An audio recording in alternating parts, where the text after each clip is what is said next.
दोस्तों, आज चेतन तुपे के बारे में बात करेंगे कि वो कैसे इंसान है।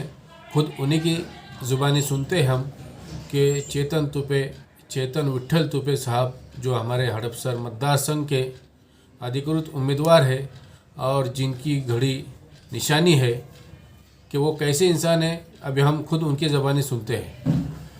खोटं बोलून दुसऱ्याला कमी करण्यापेक्षा चांगलं वागून स्वतःचं कर्तृत्व मोठं करा, लोक तुम्हाला लक्षात ठेवतील। रंगात रंगोनी साऱ्या रंग माझा वेगळा, बुद्ध्यात गुंतून साऱ्या पाय माझा मोकळा। शेवट आमदार जरी असलो तरी मी सामान्य माणूस आहे।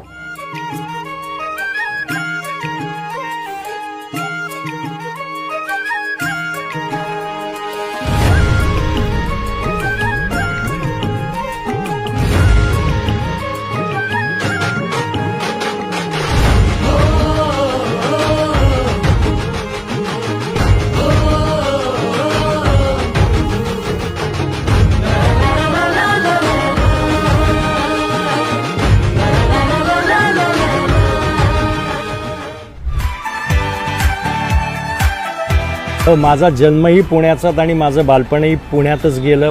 पुण्यात म्हणण्यापेक्षा हडपसरला, कारण माझं घर हडपसरमध्ये आहे।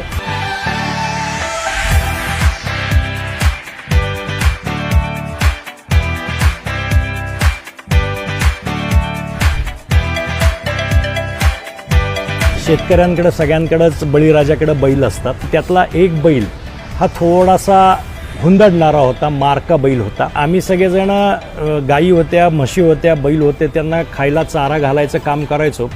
आणि त्यावेळी आमच्यापैकी एकाने त्या बैलाची दोरी सोडली आणि तो बैल जो उधळला आणि सगळ्यांच्या अंगावर आला, त्याच्यानंतर जी पळापळ झाली सगळ्यांची आणि त्या पळापळीतून नंतर घरच्यांची बोलणी खायला लागली। त्या सुदैवाने कुणाला काही लागलं नाही, काही झालं नाही, परंतु त्या सगळ्या प्रकरणातून एक धडा शिकलो आम्ही सगळेजण की थोडंसं आपणही सांभाळून वागलं पाहिजे। मगरपट्टा सिटी जी वसली आहे ती त्या ठिकाणीच माझी शेती होती। त्याच्यामुळे आज मगरपट्टा सिटीत उंच उंच टोलेजंग इमारती जरी दिसत असल्या तरी ज्यावेळी आम्ही तिथे जातो त्यावेळी माझं बालपण आठवतं। त्या ठिकाणी असलेली माझा द्राक्षाचा बाग होता।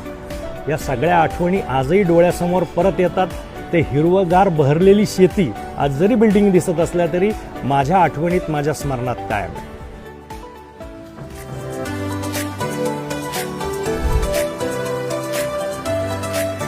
मला वाचनाचा खूप जास्ती छंद आहे। मला रोज वाचल्याशिवाय चैन पडत नाही। मी रोज कमीत कमी काहीतरी नवीन ज्ञान मिळवायचा प्रयत्न करतो। मला ज्या गोष्टीवरती बोलायचं आहे किंवा ज्या गोष्टीवरती भाषण करायचं आहे त्याचा मी अभ्यास करतो। त्यामुळे वाचनाचा जो छंद आहे तो मला अतिशय उपयोगी पडला। रंगात रंगोनी साऱ्या रंग माझा वेगळा, बुद्ध्यात गुंतून साऱ्या पाय माझा मोकळा।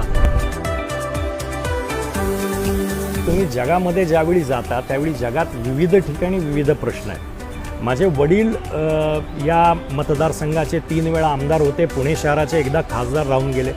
ज्यावेळी मी सुरुवात करत होतो माझ्या वडिलांनी सांगितलं, तू राष्ट्रवादीच्या प्रदेश ह्याच्यामध्ये काम करायला सुरुवात कर, त्याच्या माध्यमातून तुला संपूर्ण महाराष्ट्र पाहता येईल। तुला महाराष्ट्रामध्ये काय आहे, तिथे काय प्रश्न आहेत, तिथल्या लोकांची विचार करण्याची पद्धती काय हे समजेल। मला वडिलांनी जो मंत्र दिला होता त्याचा निश्चित फायदा झाला आणि त्याच्यामुळे महाराष्ट्र कळायला ही मदत झाली। आज मला राष्ट्रपतींच्या हस्ते उत्कृष्ट संसदपटू पुरस्कार मिळाला। कदाचित त्याची बीज माझ्या वडिलांनी त्यावेळी माझ्या मनामध्ये आणि माझ्या बुद्धीमध्ये पेरली होती।